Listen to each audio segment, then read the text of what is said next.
सो hey guys, आज की video में मैं आपसे बात करने वाला हूँ career option after BSc and MSc. तो यहीं पे हम स्टार्ट करते हैं अपना career option after BSc and MSc.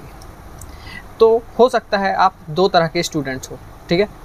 पहले स्टूडेंट्स वो जो कि डायरेक्ट बीएससी करने का ही सपना लेके आए हो, ठीक है, या फिर दूसरे वो जो आईआईटी और नीट में आईआईजे हो गया, सॉरी, आईआईटी और नीट में फेल हो गए, मतलब कि क्वालिफाई नहीं कर पाए।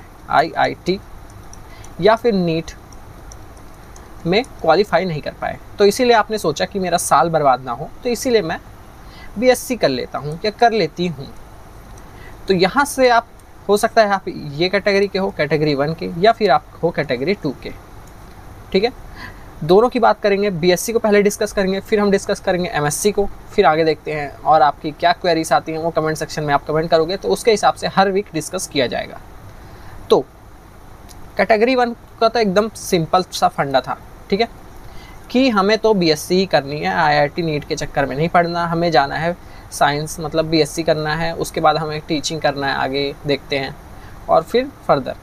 और अब ये जो है, ये सेकंड कैटेगरी है, इसने सोचा कि मेरा साल बर्बाद ना हो, मुझे बस अपना इसकी तैयारी तो करते ही रहनी है, आईआईटी और नीट की तैयारी करते रहनी है, बस मेरा साल बर्बाद ना हो, तो मेरे पास एक डिग्री भी आ जाए, तो इसको भी मैं प्राइवेट में करते रहूँगा या फिर करते रहूँगी, या फिर प्राइवेट में या फिर रेगुलर में करते रहूँगा, तो हो जाएगा मेरा काम। वो भी ऐसे ही प्राइवेट यूनिवर्सिटी से, जो कि ठीक है, अच्छा सेफ ऑप्शन रहता है इस कैटेगरी वाले लोग के लिए, ठीक है। अब आप आ गए बीएससी फर्स्ट ईयर, आपने आराम से कर लिया, सेकंड ईयर आराम से कर लिया, अब आप आ गए बीएससी फाइनल ईयर में।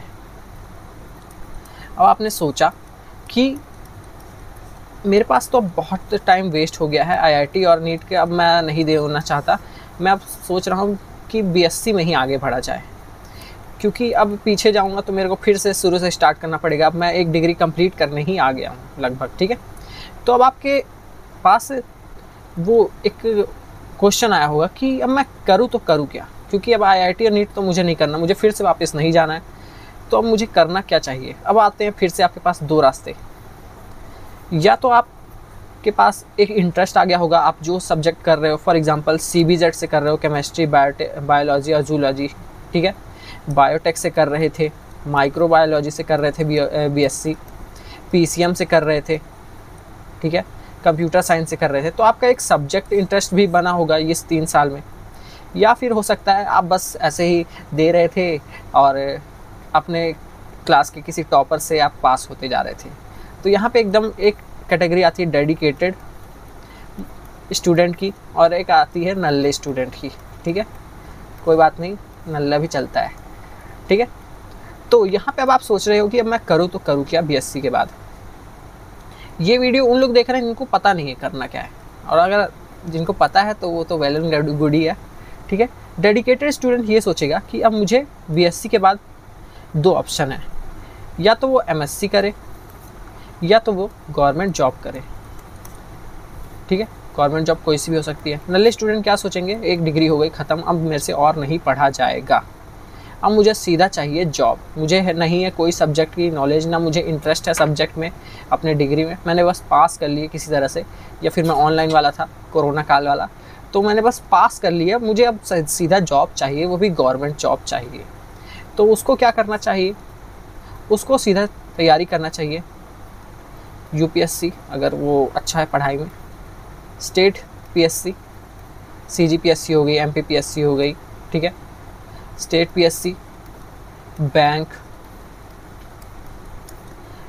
और क्या होता है, एलआईसी होता है, पोस्टल होता है, पोस्ट ऑफिस, और रेलवे भी होता है एग्ज़ाम, ठीक है। तो ये सब एग्ज़ाम की तैयारी उसको करना चाहिए। जिसको सब्जेक्ट में कोई इंटरेस्ट नहीं है, ना टीचिंग में इंटरेस्ट है, ना रिसर्च में इंटरेस्ट है, बस उसको बस एक जॉब चाहिए, कि उसकी एक डिग्री चाहिए थी कंप्लीट होने के लिए, क्योंकि ये सब जो हमारे वो हैं कैटेगरी है, एग्ज़ाम है, ये सब में क्या लगता है, हमें ग्रेजुएशन लगता है, ठीक है, मिनिमम 65% लगता है एटलीस्ट, मान के चलो, जनरल का बता रहा हूँ। और ये जो डेडिकेटेड स्टूडेंट थे, अब इनकी बात कर लेते हैं।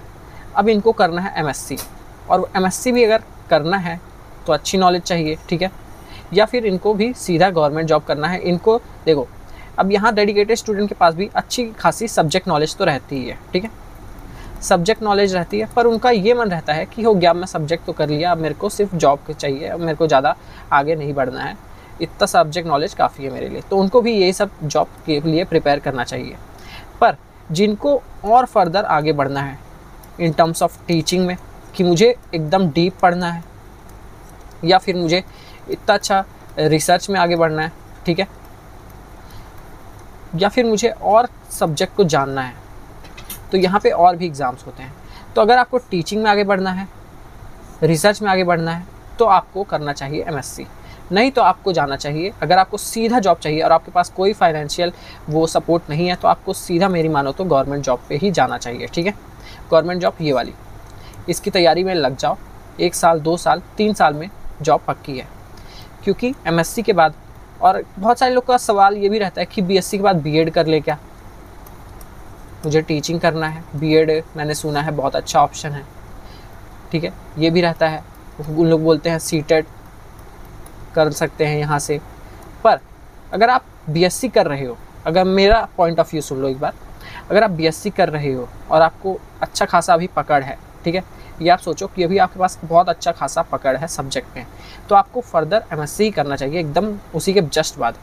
फिर MSc के बाद अगर आपको मन करे तो आप B.Ed की तरफ जा सकते हो। पर PSc के बाद अगर आपके पास और मतलब कि वो कोई क्या बोलते हैं, कोई रोक टोक नहीं है घर से, आराम से आपको एकदम मतलब कोई प्रेशर नहीं है फैमिली का कि जॉब चाहिए ही चाहिए मुझे, लेकिन आपको ये रहेगा कि मेरे को सब्जेक्ट नॉलेज गेन करनी है, तो आपको करना चाहिए डायरेक्ट MSc। क्योंकि आपको अगर टीचिंग में आगे बढ़ना है, रिसर्च में आगे बढ़ना है, तो आपके लिए MSc ही बेस्ट है, ठीक है। फिर BSc के बाद आते हैं हमारे पास, अब यहाँ से डेडिकेटेड स्टूडेंट लोग की बात चालू हो जाती है। तो एक तो गए गवर्नमेंट जॉब में, ठीक है, ये ऊपर मैंने जो लिखी है, नल्ले स्टूडेंट लोग भी वही करेंगे जो लोग ऐसे ही पास हो गए हैं और जो अपने मतलब चाहते ही हैं कुछ करना एकदम, तो उन्होंने BSc अच्छे परसेंट से पास की, तो उनके पास एक एडवांटेज रहेगा कि उनको प्रेफरेंस जल्दी मिल जाएगी इंटरव्यू के टाइम, ठीक है, क्योंकि उनके पास अच्छे परसेंट है। पर ज़्यादा इनमें वो परसेंट मैटर नहीं करता, बस ये मैटर करता है कि आप ये एग्ज़ाम क्रैक कर लो, ठीक है। तो ये गवर्नमेंट जॉब आप कर लेना। और जो BSc के बाद आता है, उन लोग के पास ये आता है MSc करने के लिए कि मैं अपनी यूनिवर्सिटी से कर लूँ, मतलब कि अपनी प्राइवेट यूनिवर्सिटी से कर लूँ, प्राइवेट या स्टेट से कर लूँ, या फिर मुझे करनी है एकदम डीप नॉलेज और मुझे करना है IIT JAM का पेपर। ये होता है IIT JAM, एक एग्ज़ाम होता है जिससे आप किसी भी IIT या फिर NIT से क्या करते हो, MSc करते हो। तो यहाँ से आपकी नॉलेज तो अच्छी होगी ही, बहुत अच्छी होगी नॉलेज, सब्जेक्ट नॉलेज बढ़ जाएगी और आपकी रिसर्च नॉलेज बढ़ जाएगी। तो एनीवे यहाँ का बच्चा IIT और NIT से MSc किया बच्चा इस यूनिवर्सिटी से कई ज़्यादा अच्छा होता है, ठीक है। तो अब मान लेते हैं कि आपने MSc कर ली, आपने यहाँ से की और IIT JAM वाले ने यहाँ से की। अब दोनों का गोल सेम रहता है कि अब हमें करनी है, सेम रहता है दो तरह में, ठीक है। सब्जेक्ट नॉलेज इसके पास भी है, इसके पास भी है। अब यहाँ पे 2 चॉइस फिर से आती हैं उसके पास कि मुझे क्या करना है, मुझे करना है PhD। मेरे घर के पास टाइम है, घर वाले लोग के पास कोई प्रेशर नहीं है, मुझे अपने पढ़ाई में मुझे ध्यान देने बोल रख सकते हैं, तो मुझे करनी है PhD, या फिर मुझे करनी है क्या, असिस्टेंट प्रोफेसर की जॉब। तो यहाँ पे आते हैं 2 एग्ज़ाम। PhD के लिए आते हैं हमारे पास basically GATE, CSIR NET, TIFR आता है, TIFR, इन सब से आप कर सकते हो PhD, ठीक है। ये आपको मंथली स्टाइपेंड भी देते हैं। फर्स्ट 2 इयर्स ये आपको देते हैं 33,000 to 45,000 पर मंथ। उसके बाद ये होता है GRF, CSIR नेट GRF, और फिर गेट से भी आपको यही आपको स्पॉन्सरशिप या फिर स्कॉलरशिप मिलती है, ठीक है, आपके PhD करने के लिए, रिसर्च करने के लिए। ये हो गया, और उसके बाद ये बढ़ जाती है 60,000 तक, ठीक है।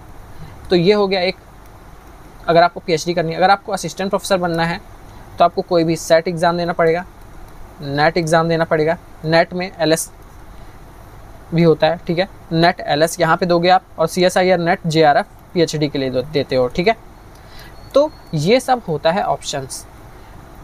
तो अब आपके ये लगेगा कि मेरे को करना है कि नहीं करना है, ठीक है। असिस्टेंट प्रोफेसर अगर आपको बनना है अब, और आपने ये एग्ज़ाम निकाल लिया, तो कोई श्योरिटी नहीं है कि आप एकदम कर ही लोगे, ठीक है। कोई श्योरिटी ये नहीं है कि आप एकदम ये निकाल लिए तो अब आपकी जॉब पक्की है।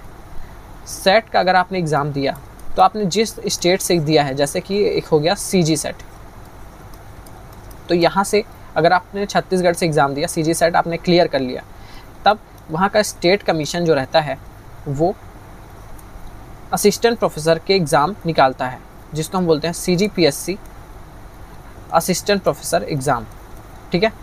तो ये निकालता है। अब आप अगर इस एग्ज़ाम को क्वालिफाई करते हो तब आपके होता है इंटरव्यू,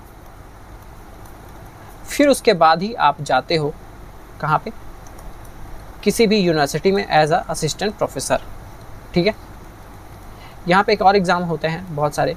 अगर आपको ये भी नहीं करना, PhD भी नहीं करना और आपको कोई और करना है, तो एक होता है, अगर साइंटिस्ट की फील्ड में अगर आपको आगे बढ़ना है तो UPSC जियो साइंटिस्ट, ठीक है। और एक और होता है फूड एनालिसिस, फूड इंस्पेक्टर आप बन सकते हो, या फिर पेटेंट ऑफिसर बन सकते हो। पर इन सब के लिए आपका गेट स्कोर अच्छा होना चाहिए। अगर आप गेट दे देते हो और गेट में अच्छा रैंक ले आते हो तो आपको यहाँ पे एक एडज मिल जाएगा, ठीक है। UPSC के लिए तो आपको अलग से पढ़ना पड़ेगा, पर ये सब एग्ज़ाम के लिए भी गेट चाहिए। तो मतलब गेट एक बहुत ही अच्छा एग्ज़ाम है, उसमें आपको सबसे ज़्यादा अच्छा रैंक करना है अगर आपको PhD के अलावा भी कहीं पे लगना है तो, ठीक है। और बहुत सारे एग्ज़ाम होते हैं गेट्स के स्कोर को लेके जो कि आपको आसानी से अच्छी जॉब दे सकते हैं। तो ये था PhD का, ठीक है। PhD आप गेट से कर सकते हो, CSIR नेट से कर सकते हो, टिफर से कर सकते हो। ये सब एग्ज़ाम को मैं डिटेल में डिस्कस करूँगा, उसका सिलेबस क्या है, उसका एलिजिबिलिटी क्राइटेरिया क्या है, वो सब डिटेल में डिस्कस होगा, ठीक है। तो यहाँ तक हो गया अपना क्लियर। तो एक बार फिर से सम अप कर लेते हैं। अगर चीज़ों को देखा जाए तो BSc के बाद आप, अगर आपके पास फैमिली की वो है, फाइनेंशियल प्रॉब्लम है, और आपके पास सिर्फ 1 साल या फिर 6 महीने बचे हैं या फिर 2 साल बचे हैं, ठीक है, आप कैसे भी करके 2 साल तक रुक सकते हो, तो आपको गवर्नमेंट जॉब ही करना चाहिए। अगर आपके पास फाइनेंशियल सपोर्ट है, फैमिली का कोई वो ज़्यादा प्रेशर नहीं है, शादी वादी नहीं करना है आपको, तो आप MSc कर सकते हो अपनी सब्जेक्ट नॉलेज गेन करने के लिए, ठीक है। सब्जेक्ट नॉलेज आपने गेन कर ली एक बार, फिर आपके पास फिर से 2 चॉइसेस आती है कि आपको प्राइवेट से करना है या फिर IIT जैम से। IIT से अगर आपको करना है अपना MSc तो आपको IIT जैम एग्ज़ाम क्वालिफाई करना पड़ेगा अच्छे रैंक के साथ, ठीक है। अगर आपने वहाँ से की तो आपका सब्जेक्ट नॉलेज भी बढ़ता है, क्योंकि वहाँ का सिलेबस बहुत ज़्यादा एडवांस रहता है और वहाँ के टीचर्स स्पेशली बहुत ही अच्छे रहते हैं। हाई मतलब PhD क्वालिफाइड तो रहते ही रहते हैं, ठीक है। रिसर्च में भी आपको बहुत अच्छा वहाँ पे एक्सपोजर मिलता है एज़ कम्पेयर टू आपकी ये प्राइवेट यूनिवर्सिटीज़, ठीक है। उसके बाद आपके पास 2 रास्ते खुलते हैं, आपको PhD करना है फर्दर आगे, या फिर आपको करना है असिस्टेंट प्रोफेसर, मतलब टीचिंग लाइन में जाना है। तो आप ये सब एग्ज़ाम देके PhD कर सकते हो, जहाँ पे आपको मंथली कुछ पैसे मिलेंगे आपके रिसर्च के लिए और आपके एक्सपेंस के लिए, ताकि आपको बुरा ना लगे कि हाँ आप नल्ले बैठे हो, ठीक है। तो PhD का ये थोड़ा सा बेनिफिट रहता है कि आपके हाथ में आने लगते हैं पैसे जैसे ही आप इसको क्वालिफाई करोगे।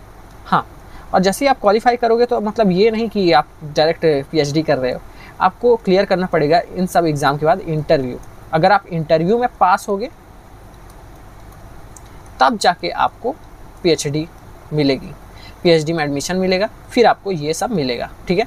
अगर आप इसमें पास नहीं हुए तो आपको फिर से देना पड़ेगा नेक्स्ट साइकिल का एग्ज़ाम, फिर से इंटरव्यू क्रैक करना पड़ेगा किसी भी CSIR से इंस्टीट्यूट से, ठीक है। हाँ, और अगर आपको PhD नहीं करनी है, अब आपको MSc के बाद सिर्फ आपको फोकस करना है आपके टीचिंग पे, ठीक है, तो आप MSc के बाद B.Ed पे जा सकते हो। अब आप एकदम रेडी हो टीचर बनने के लिए तो आप B.Ed में जा सकते हो। आप MSc में आपकी अच्छी सब्जेक्ट नॉलेज है तो आप किसी भी प्राइवेट कोचिंग में जा सकते हो, प्राइवेट कोचिंग में पढ़ाने जा सकते हो, उन लोग आपको ले लेंगे। पर अगर आपने IIT या फिर NIT से किया तो यहाँ पे थोड़ा आपको ज़्यादा प्रेफरेंस मिलेगी। IIT और NIT वाले को थोड़ा ज़्यादा प्रेफरेंस मिलती है एज़ कम्पेयर टू प्राइवेट वाले लोग को, ठीक है। B.Ed करोगे फिर से आपको 2 साल लगेगा आपके पास, लेकिन टीचिंग एक्सपीरियंस भी आ सकता है। आप अगर प्राइवेट कोचिंग में पढ़ाओगे तो आपको बहुत सारा स्किल सीखने मिल सकता है, ठीक है। अगर आपको सिर्फ गवर्नमेंट जॉब ही चाहिए टीचिंग वाली तो आपको सेट देना पड़ेगा और नेट एलएस आपको क्वालिफाई करना पड़ेगा। वहाँ पे क्या होता है, स्टेट पीएससी निकालती है अपना, स्टेट कमेटी अपना निकालती है वैकेंसीज़, जैसे मैंने बताया सीजी सेट का एग्जाम्पल लेके ये निकालेगी, अपना एक एग्ज़ाम निकालेगी। वो एग्ज़ाम सिर्फ वही लोग दे सकते हैं जिसका सेट या फिर नेट क्लियर रहता है। ठीक है, सेट मतलब अगर आप छत्तीसगढ़ निकाल रही है तो आपका सीजी सेट एग्ज़ाम क्लियर रहना चाहिए, और नेट अगर आपका क्लियर है तो आप किसी भी मतलब एग्ज़ाम दे सकते हो, किसी भी स्टेट का असिस्टेंट प्रोफेसर का एग्ज़ाम दे सकते हो। फिर वहाँ पे इंटरव्यू होता है, अगर आपने इंटरव्यू क्रैक किया तो आप बन जाते हो असिस्टेंट प्रोफेसर। ठीक है, तो ये था एक पूरा ओवरव्यू कि बीएससी के बाद क्या करना चाहिए, एमएससी के बाद क्या करना चाहिए, और ये जितने भी एग्ज़ाम है, गेट क्या होता है, सीएसआईआर नेट क्या होता है। देखो सीएसआईआर नेट